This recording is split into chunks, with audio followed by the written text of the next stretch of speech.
থাকার কারণে নিজেও বাধ্য হয় স্ত্রীর কারণে মা বাবার সাথে খারাপ ব্যবহার করতে। আপনি কিন্তু আমাকে আরাফ নামক জায়গায় দাঁড় করাতে বাধ্য করছেন।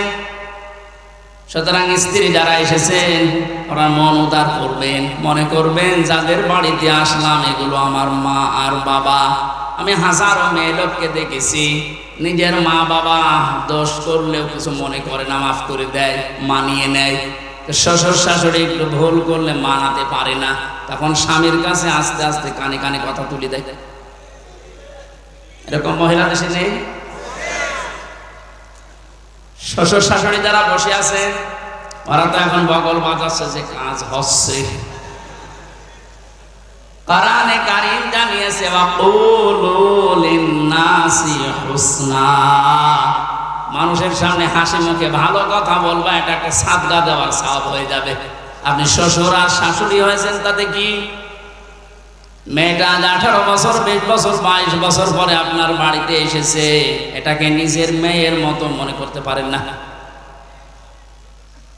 আল্লাহর কসম, আমি আল্লাহকে সামনে নিয়ে বলছি, সাক্ষী করে বলছি, সত্যি যদি মা আর বাবা নিজের মেয়েকে নিজের ছেলেকে যে নজরে দেখে, পুত্রবধূকে এই নজরে যদি দেখতে পারতো, আমরা হাজারো সন্তান আরাফ নামক জায়গায় থাকতাম না। এদের আহ্বান জানাচ্ছে, আমরা তো চেষ্টা করছি কিন্তু আপনাদের এই ছোট মনের কারণে পারছি না। আপনার মনটা উদার করেন, কি করবেন আপনি দুনিয়ার এই এই এই সয় সম্পদ দিয়ে যদি জাহান্নামে যাওয়া লাগে। আল্লাহ আমাদেরকে আরাফ নামক এই জায়গায় যেন দাঁড় করিয়ে ভাগ্য হত না করেন। নবীজি কিন্তু হাদিসের শেষে আর বলেননি যে এরা যাবে কোথায়, বলেন তো এই হাদিসে পর্যন্ত থাকলে কি দাঁড়াচ্ছে অর্থ। আল্লাহর নবীর এই কথার ভেতর থেকে দুইটা শিক্ষা আমি পেয়েছি। নবীজি জানিয়েছেন কোরআনে কারীম বাদ দিয়ে পৃথিবীর কোন জায়গায় যদি কেউ ভালো হওয়ার নিয়তে, হেদায়েত পাওয়ার নিয়তেও যায়, আল্লাহ নিজে দায়িত্ব নিয়ে তাকে গোমরাহ করে দেয়। আর কথার অর্থ বোঝে? নবীজির হাদিসের শেষ অংশ ছিল আদাল্লাহুল্লাহ, আদাল্লা ইউদিল্লু, সুলাসি মুজাররাদ থেকে এসেছে।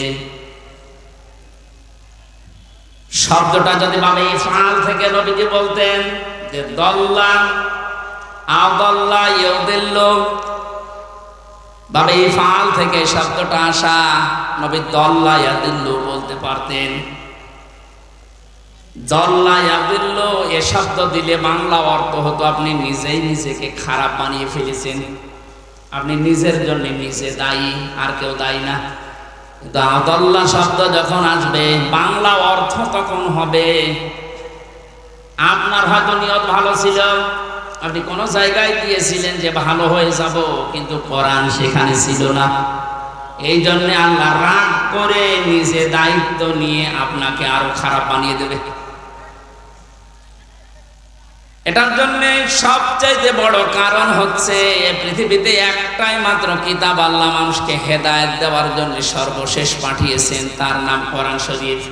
কোরআন বাদ দিয়ে হেদায়েত দেওয়ার মতো কোন কিতাব কিয়ামত পর্যন্ত আর নেই। কথা বুঝতেছে? এজন্য সর্বপ্রথম আয়াত দেখবেন যালিকাল কিতাবু লা রাইবা ফিহি, কিতাবের আগে আলিফ লাম আছে। আল্লাহ নির্ধারিত করে জানিয়েছেন একটাই মাত্র কিতাব যেটা মানুষকে হেদায়েত দিতে পারে, তার ভেতরে কোনো সন্দেহ নেই, ভুল নেই, অবকাশ নেই। হাদিসের ব্যস্ততায় আমি যেটা পেয়েছি, ও বাংলার জনগণ, কোরআন যেখানে নেই ওই রকম জায়গায় এখন থেকে যদি আপনি ভালো হওয়ার নিয়তেও যান, আপনাকে আমির হামজা খারাপ বানাবে না, খারাপ বানিয়ে দেবে কে? এবার এক বাক্যে বলবেন হেদায়েত দেওয়ার একচ্ছত্র মালিকানা হামজার? বলেন নবীজির? কার? আল্লাহ ছাড়া পথ কেউ দেখাতে পারে না, হেদায়েত দিতে পারে না। উনি যদি বলেন আমি তোকে খারাপ বানাবো, বলেন তো কে আছে আপনাকে পথ দেখাবে? বলেন। এই জন্যে আমার শেষ কথা, ফাইনাল কথা এইটাই, আজকে থেকে সিদ্ধান্ত দৃঢ়ভাবে নেওয়া লাগবে, কোরআন যেখানে নেই সে যত বড় বাবার দরবার হোক, যত বড় রাজনৈতিক দল হোক, যেখানে কোরআন চলে না, কোরআনের কর্মসূচি নেই, আমি ওখানে যাব না। ওখানে যদি আমি ভালো হওয়ার নিয়তেও থাকি, তাহলে আমার খারাপ বানিয়ে গোমরা বানিয়ে জাহান্নামে পাঠাবে কে?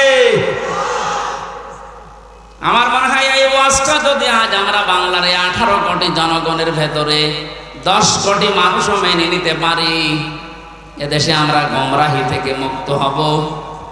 আল্লাহ রাব্বুল আলামিনের হেদায়েত আমাদের জন্য আম হয়ে যাবে। আশা করছি আপনি কথাটা মেনে নেবেন আপনার প্র্যাকটিক্যাল জীবনে, যে কোরআন যেখানে নেই ওই রকম দলে আমি আজকে থেকে আর নেই। এটা শুধু সামিয়ানার নিচ পর্যন্ত শেষ, বাইরে নিয়ে যাবেন তো। যেখানে কোরআন নেই, তাহলে যদি আপনি জানো ভালো হওয়ার নিয়ত আপনার ছিল, কিন্তু আপনাকে আল্লাহ ভালো রাখবে না। শ্বশুরকে মানুষ অনেকে বাবা বলে ডাকে, এটা হারাম না, জায়েজ আছে, কিন্তু নিজের বাবার সামনে যদি বারবার শ্বশুরকে আব্বাসান বলেন, লোকজন জিজ্ঞাসা করে এইটাকে, এটা আমার শ্বশুর আব্বা, আর এইটা চিনি না, বাবা রাগ হবে না? বাবা বলা জায়েজ আছে বলে আপনি একেবারে সব সময় মুখে ফেনা তুলে ফেলবেন আব্বাসান বলে, আসল যেটা জন্মদাতা বাবা, ওর কোনো খবর নেই। ওনার মনে যেমন দুঃখ লাগার সম্ভাবনা আছে, কোরআনে কারীম আল্লাহ হেদায়েত দেওয়ার জন্য পাঠিয়েছেন। এইটা বাদ দিয়ে সত্যি যদি আপনি কোনো জায়গায় আপনার নিয়ত ভালো নিয়েও যান, আল্লাহ কিন্তু দায়িত্ব নিয়ে আপনাকে খারাপ বানিয়ে দেবে। আল্লাহ এই জন্য শব্দটা প্রথমে দিয়েছেন কিতাবুন, এই একটা কিতাব, উনজিলা ইলাইকা, হে নবী আপনার প্রতি আমি এটা নাযিল করেছি। ফালা ইয়াকুন ফি সাদরিকা হারাজুম মিনহু লিতুনযিরা বিহি, এই কিতাব দিয়ে যখন ওয়াজ করবেন, এই কিতাব দিয়ে আপনার উম্মতদেরকে যখন সতর্ক করবেন, তখন আপনার মনের ভেতরে যেন কোনো সংকীর্ণতা না আসে। হারাজন শব্দের ব্যাখ্যা পেয়েছি আমি তাফসিরে 2টা, একটু খেয়াল করেন। 1 নম্বরে কোরআনে কারীম দিয়ে যখন আপনি মানুষকে বোঝাবেন, তাফসির করবেন, ব্যাখ্যা বিশ্লেষণ দিবেন, তখন আপনার মনের ভেতরে যেন এই ধারণা না আসে, না জানি অনেকের আবার মন খারাপ হয় কিনা। এরকম মানুষের দেশে ছিল না, কোরআন দিয়েই বলতো, কিন্তু কেটে যেত, চেপে যেত, গোপন করতো, মনে মনে ভাবতো সব যদি কোরআনের কথা ওপেন ভাবে খোলাখুলি বলি, সবার মন পাওয়া যাবে না, অনেকে আমার উপর মন খারাপ করবে। এই জন্য নবীজিকে আল্লাহ প্রথমে শব্দ দিয়ে জানিয়েছেন, আপনি যখন কোরআন প্রচার করতে যাবেন, তখন আপনার মনের ভেতরে যেন কোনো সংকীর্ণতা কাজ না করে, যে কে কি বলল। 2 নম্বরে, আবহমান কাল থেকে অনেক নিয়ম নীতি ইসলাম মনে করে মানুষ পালন করে আসছে। আপনি যখন কোরআনে কারীমের কথাগুলো সঠিকভাবে তুলে ধরবেন, ওইগুলো টিকবে না, এমনি কেটে যাবে। তখন হয়তো অনেকের মন খারাপ হবে, আপনি সবার মন তো পাবেন না। এই জন্য আপনাকে বলছি, কে কি মনে করবে বলবে, কারো দিকে তাকাবেন না। আপনার মনও যেন ছোট না হয়, সংকীর্ণ না হয়। সঠিক কথাগুলো তুলে ধরার দায়িত্ব আপনার, আর হেদায়েত দেওয়ার দায়িত্ব আমি আল্লাহর। যিকরা লিল মুমিনিন, কোরআন শরীফ আমি আল্লাহ দিয়েছি মুমিনদের জন্য, এটা উপদেশ। এই আয়াতটা সামনে রেখে আজকে আমরা তেলাওয়াত কিন্তু আয়াতের তাফসীর করব ইনশাআল্লাহ।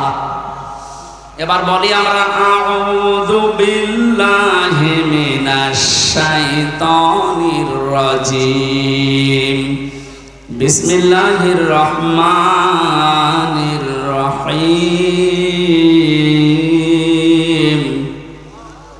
আল্লাযীনা ইয়াত্তাবিউনার রাসূলান নাবিয়্যাল উম্মিয়্যাল্লাযী ইয়াজিদুনাহু মাকতুবা।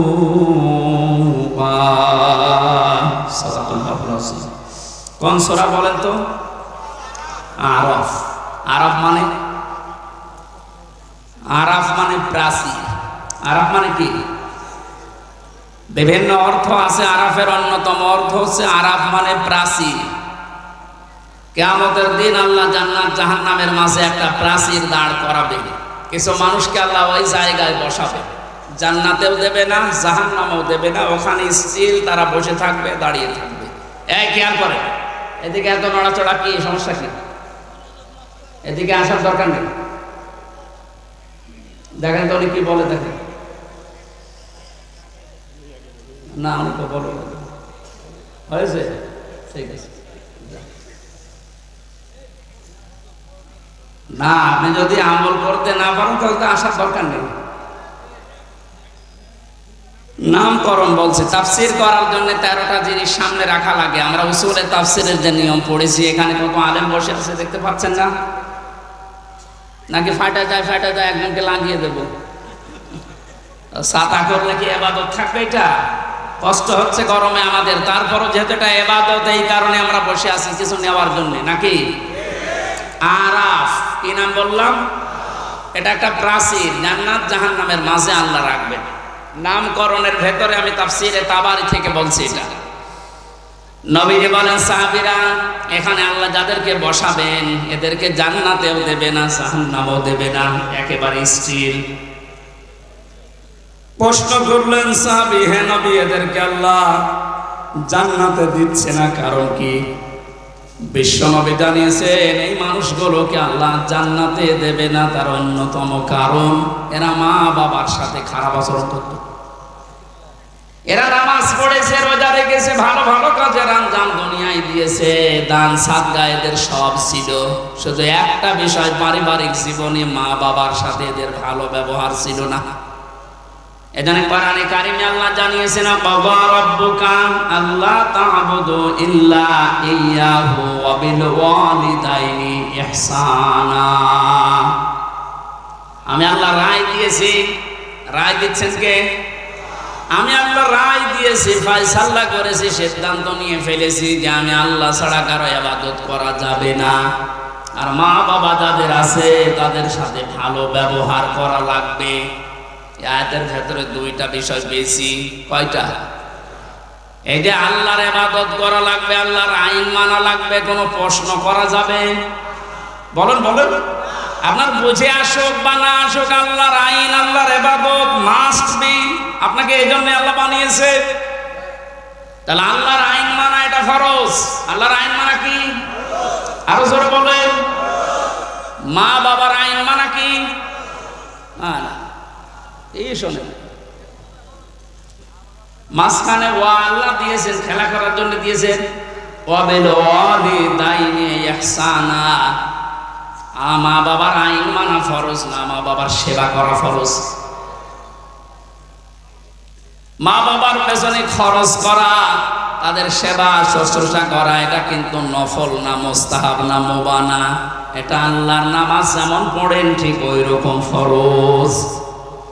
এ মানুষগুলো এই কাজ করে না, এই জন্য আল্লাহ এই জায়গায় দাঁড় করিয়ে রেখেছে। সাহাবী বলেন, হে নবী এদেরকে আল্লাহ জাহান্নামে দেয় না কেন? তাহলে বিশ্বনবী বলেন, সাহাবীরা এই মানুষগুলো দিন কায়েমের জন্য দুনিয়ায় আন্দোলন করেছে, চেষ্টা চালিয়েছে, এই কারণে জাহান্নামে দেয় না। তাহলে হাদিস থেকে বোঝা যায় দুনিয়ায় যারা দিন কায়েমের জন্য চেষ্টা চালাবে, সংগ্রাম করবে, মুজাহাদা করবে, এই মানুষগুলোর জন্য জাহান্নামের আগুন হারাম। আমরা জাহান্নামে যেতে চাই না, কারণ যারা আমরা ইসলাম এই পৃথিবীতে দাঁড় করানোর জন্য, কায়েম করার জন্য চেষ্টা চালিয়ে যাচ্ছি, খাদেম হিসাবে, কামলা হিসাবে, আমাদেরকে আল্লাহ জাহান্নামে দেবেন, আপনি বিশ্বাস করতে পারেন। তো পারিবারিক জীবনে যেন এমন কোনো কাজ আমরা না করি যে না মানে জান্নাতেও যেতে পারছি না। এখন একটা ছোট্ট প্রশ্ন এখানে আছে, আজ হাজার লক্ষ পরিবারে আমরা অনেকেই চেষ্টা করে যাচ্ছি যে পারিবারিক জীবনে আমরা শান্তি সুখে কাটাবো, যেন জাহান্নামে যাওয়া না লাগে মা বাবার সাথে আচরণ খারাপ করার কারণে। তো অনেক পরিবারে আমরা বাস্তবে দেখতে পাচ্ছি স্ত্রীর কারণে আর স্ত্রীর মা বাবার এই পরামর্শের কারণে অনেক সংসারে সন্তান মা বাবার সাথে ভালো আচরণ করতে পারছে না। সম্মানিতা মা বোন যারা বিভিন্ন জায়গায় বসে আছেন, শুধু নামাজ পড়ার পর্দা করা ইবাদত না, মানুষের সাথে মুআমালাত মুআশারাত পারিবারিক জীবনে নিজের নিকট আত্মীয় স্বজনের সাথে ভালো ব্যবহার করা ইবাদত। এটা আজ হাজারো পরিবারে নেই। এজন্য অনেক মানুষ ইসলামও সঠিকভাবে মানতে পারছে না। বাস্তবতায় সে দান, সাদকা, নামাজ, রোজা, হজ, যাকাত বহু কিছু করছে। পারিবারিক জীবনে স্ত্রীর শুধু মন ছোট থাকার কারণে নিজেও বাধ্য হয় স্ত্রীর কারণে মা বাবার সাথে খারাপ ব্যবহার করতে। আপনি কিন্তু আমাকে আরাফ নামক জায়গায় দাঁড় করাতে বাধ্য করছেন। সুতরাং স্ত্রী যারা এসেছেন ওরা মন উদার করবেন, মনে করবেন যাদের বাড়িতে আসলাম এগুলো আমার মা আর বাবা। আমি হাজারো মেয়ে লোককে দেখেছি, নিজের মা বাবা দোষ করলেও কিছু মনে করে না, মাফ করে দেয়, মানিয়ে নেয়। শ্বশুর শাশুড়ি একটু ভুল করলে মানাতে পারে না, তখন স্বামীর কাছে আস্তে আস্তে কানে কানে কথা তুলে দেয়। এরকম মহিলা দেশে নেই? শ্বশুর শাশুড়ি যারা বসে আছে ওরা তো এখন বগল বাজাচ্ছে যে কাজ হচ্ছে। কোরআনে কারীম জানিয়েছে ওয়াকুলু লিন-নাসি হুসনা, মানুষের সামনে হাসি মুখে ভালো কথা বলবা, এটা একটা সাদকা দেওয়ার সওয়াব হয়ে যাবে। আপনি শ্বশুর আর শাশুড়ি হয়েছেন তাতে কি? মেয়েটা 18 বছর, 20 বছর, 22 বছর পরে আপনার বাড়িতে এসেছে, এটাকে নিজের মেয়ের মতো মনে করতে পারেন না।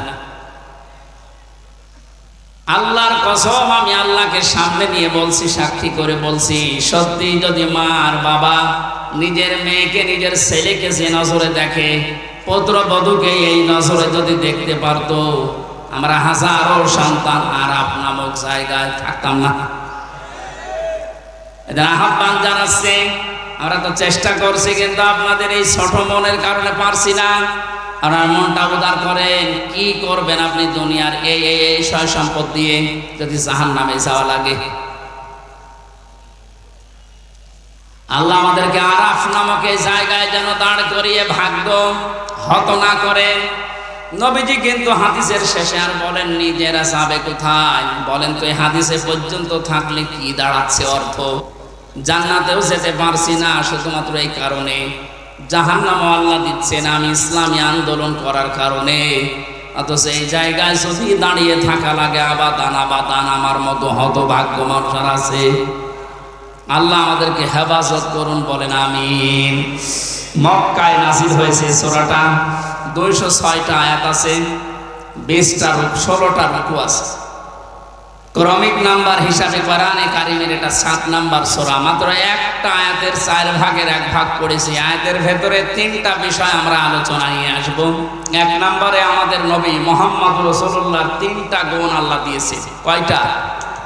যেহেতু বর্তমান প্রেক্ষাপটের সাথে আয়াতের একেবারে হুবহু মিল আছে। 2 নম্বরে আল্লাহর নবীর কর্মসূচি ছিল এই দুনিয়ায়, আয়াতের ভেতর থেকে আমরা 6টা পেয়েছি। কয়টা? 3 নম্বরে আমরা যারা তার উম্মত এখন দাবি করব কিয়ামত পর্যন্ত, তাদের কর্মসূচি হবে, তাদের করণীয় হবে 4টা। তাহলে নবীজির পরিচয় তুলে ধরা হবে আয়াত দিয়ে 3টা, বিশ্বনবীর কর্মসূচি তুলে ধরা হবে 6টা, আর আমাদের করণীয় তুলে ধরা হবে 4টা। সব মিলে 13টা। কয়টা? এই 13টা বিষয় আজকের আলোচনায় আছে। আমরা একটা একটা করে তাফসীর আকারে শুনছি। আপনারা আছেন তো?